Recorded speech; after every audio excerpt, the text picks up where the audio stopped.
आमर चलित मास 14 तारिख दिन पंडित उत्कलमणि गोपबंधु दासंकर 98तम श्राद्ध दिवस पालन अवसर में आज ओडिशार जेते सब विद्यालय रही से विद्यालय छात्र छात्री मानक नहीं निर्दिष्ट शिक्षा अनुष्ठान रे आज आमर क्विज एवं चित्रांकन प्रतियोगिता महासमारोह रे पालन करा जायछि।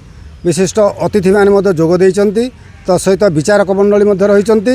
आज सुरुखुर रे पिला माने चित्रांकन प्रतियोगिता रे भाग नैथिले एवं क्विज रे मध्य भाग नैथिले एवं समस्त को आमे श्रद्धा एवं कृतज्ञता ज्ञापन करुचु। तत्सहित आज यही कार्यक्रम जो गोपबंधु प्रति समस्त सम्मान रही एवं जो गोपबंधु पुरपल्ली रे मध्य परिचय अच्छी तांकर आत्मार सद्गति तांकर शुभकामना यही कार्यक्रम ओडिशा सारा आज करा जाउची एवं कृति प्रतियोगी को मध्य एथिरे अंशग्रहण करिथिबा कृति प्रतियोगी को पुरस्कृत अतिथि मान द्वारा पुरस्कृत करा जाउची।